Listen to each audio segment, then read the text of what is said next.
The Quarry. It's to be the spiritual successor to Until Dawn, a close relative to the Dark Pictures anthology, and one of the most anticipated horror game releases this year. It promises to be a horror movie-style game which sees 9 camp counselors in a fight for survival. But what will they be up against? In this video, I'm examining the clues we have seen so far and putting forward 5 theories about what the new creature or creatures will be. And keep watching to the end to hear my bet for what is going on. So at this point we have seen a teaser, a trailer, 30 minutes of gameplay, 2 podcast episodes and a brief description online of the game and the characters. Links to all of these will be in the description box below. There are quite a few clues as to what we are looking at and what the big bad of the Quarry is going to be. The most common theory that I've seen come out of these is that our campers will be going up against werewolves and hillbillies. So let's start with the obvious, the werewolf. And look, I know what you're thinking. In clicking this video, you will have seen my thumbnail and that I do not think what we are seeing in the Quarry are werewolves, at least not entirely. But let's take a look at the evidence that suggests that it is. We know from the trailer that the events of the game will take place on the night of a full moon. The prologue from the first 30 minutes of gameplay shown by IGN first also depicts a night of the full moon. In my interpretation, this is the full moon prior to the events of the main game. Max and Laura introduce themselves as new camp counselors, arriving a night early, and the full moon features prominently, particularly at the start and the end of the prologue. The local sheriff tells them that they will not make it to Hackett's Quarry that night, and advises them instead to head to a motel and wait until morning. There is also a creature locked in the basement of the camp lodge. From the car out front, it appears the creature may, in typical werewolf fashion, have driven themselves to a secluded location and locked themselves away for their full moon transformation, potentially with the assistance of the local sheriff who seems very well aware that they are in the basement. A communicable condition like lycanthropy would fit in with the tagline of the Quarry, "You won't believe what you'll become." It would also account for the character we hear in the trailer telling someone to cut it off, which may suggest that he's been bitten and infected. A werewolf also fits in with the motto of Hackett's Quarry Summer Camp. What doesn't kill you makes you stronger. Doesn't kill you will make you stronger. If you are attacked by a werewolf and live, you may be infected and become a werewolf yourself, thereby becoming stronger. However, even the creature in the basement does not act or even fully look like a typical werewolf. When Laura sees the creature and calls out to them, it retreats. It hides while Laura is looking around the basement, before coming out to attack Max, and disappearing again. We don't get a good look at it. We see a glimpse in the trailer as well, and it does appear humanoid with dark skin, but no fur. At least not that is visible in the flashes of them we have seen so far. Moreover, there are the people we see in the woods. They are not werewolves, but they definitely don't appear to be fully human either. So what are they? In my estimation, even if a werewolf is part of the explanation, as suggested by the prominent full moon, it cannot be the only explanation. Which leads us to a second theory. Hybrids. The last offering by Supermassive Games was the Dark Pictures anthology House of Ashes. House of Ashes essentially offered a bespoke monster. An alien turned undead vampire creature after being taken over by a parasite. Humans could also be infected by these parasites, and we see this a few times in the game, notably in Clarice. With Clarice, we see her die and turn into what is basically a zombie. No humanity, only a drive to attack and bite the living humans. Clarice's zombified appearance actually looks quite similar to what we are seeing in the woods of the Quarry. They both appear very pale with dark eyes, and they look, for lack of a better word, dead. What they don't look like is werewolves. Now, I don't think what we are seeing here are zombies either. They don't actually attack Max or Laura. The one that was following Laura got very close to her, close enough to whisper the name Silas in her ear, but didn't attack. This tells us 2 things. First, that these beings can communicate, they can talk, and second, that these beings are not mindless monsters. One theory that I have is that these people have been attacked by a creature like the one in the basement, but instead of turning into the same thing, their infection has only partly changed them. In saying the name Silas, the creature may be telling Laura who is responsible for their state of being.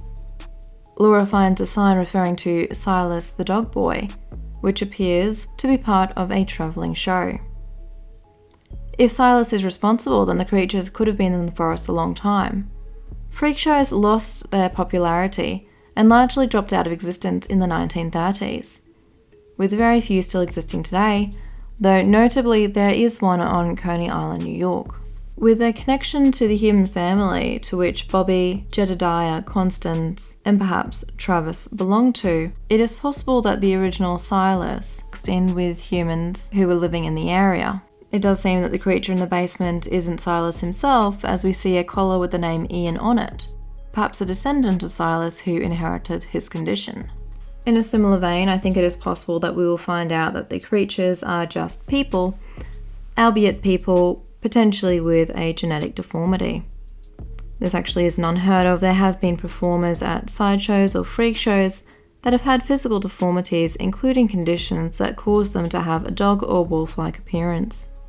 Notably, there was Jojo the dog-faced boy, who appeared at sideshows in Europe before being brought to America in 1884. Jojo had a condition called hypertrichosis, which caused hair to grow all over his body. He had inherited this condition from his father, who also appeared in freak shows as a wolf man. There is also a condition called clinical lycanthropy, which is a condition that causes the sufferer to believe they are a werewolf. This could provide an explanation as to why the full moon is so dangerous. A person who believes that they are a werewolf may believe they are transformed by the moon. One of the notable sufferers of clinical lycanthropy was Manuel Blanco Romasanta, aka the Werewolf of Valariz. He was Spain's first serial killer and confessed to the murders of 13 people between 1845 and 1852. Two of the Dark Pictures anthology games, Man of Medan and Little Hope, had non-supernatural explanations. So I think it is possible that Supermassive would pull the same trick again and have a psychological explanation, perhaps with the side of genetic deformity thrown in. But it would fit in with the theming of the song used at the start of the 30-minute prologue. This song itself is quite obscure. Its name is Thorn in My Side. It is a theme song to a Polish television drama about a family. Given how obscure it is, I suspect it was chosen solely due to its lyric, "Nothing's ever what it seems." We hear this lyric twice, with the second time we hear it being just before the music is turned off. Perhaps a hint that once again, the monster is not supernatural.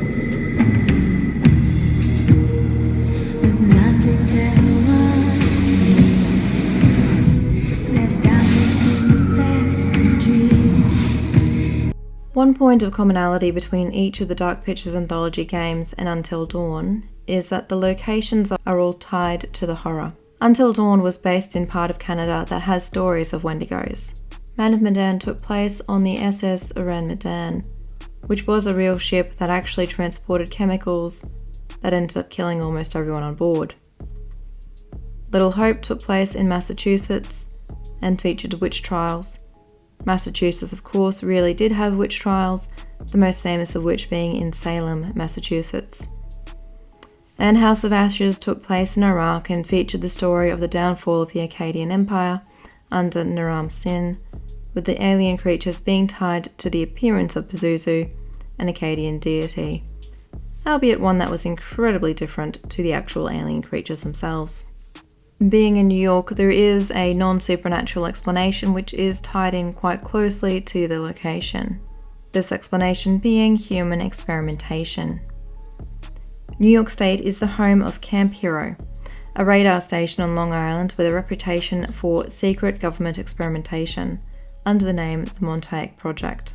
This was the name given to a series of experiments into time travel and mind control, with the government allegedly attempting to create psychic soldiers. If you have seen the show Stranger Things, then you have some familiarity with this project, as it was the inspiration for the show.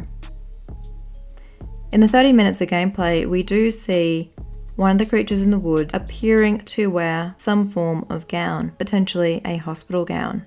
This would fit in with the idea that this was someone who had been a patient at this type of facility and may have been experimented on. There is no suggestion in the trailer, teaser, or gameplay so far that there is any kind of psychic powers at play. However, this does not mean that there's not some form of human experimentation going on. New York State is also known for its abandoned asylums, some of which also had reports of human experimentation occurring. So I think it is possible that we will see this feature somewhere in the gameplay. If there is a supernatural explanation, it may be linked to the forest itself, and potentially revisit the idea of Native American spirits or deities. Until Dawn, of course, featured the Wendigo. Wendigos are part of Native American stories which say a spirit possesses those who consume human flesh and turns them into the Wendigo. There are numerous other stories about Native American entities, and one of these may be an explanation for what we are seeing. So why do I think it is possible we will see Native American spirits or deities in the Quarry? Well, one reason is the names we've seen so far. The titular quarry is Hackett's Quarry. One of the meanings of the name Hackett is woodsman. Max's last name is Brindley, which means burnt meadow. And the name of the university that rejected Max is Landis University, meaning rough land. Silas means wood or forest. Now this could be a coincidence, but for all of these names to be linked to the land in some way, does seem like it would be a rather large coincidence. It may be that what we are seeing is some form of protective spirit who has once again possessed the creature we see in the basement. But these are all just theories, and I look forward to being proven completely wrong on all 5 of them. If I was to say what one I feel is most likely, I would go with the hybrid. That it is some type of werewolf-like creature, but not a werewolf itself. But I will not be disappointed if it does turn out to be clinical lycanthropy and someone running around the forest just believing that they are a werewolf. But let me know in the comments below what you think, and don't forget to subscribe to my channel before you go, as I'll be putting out more content about the Quarry as it comes out.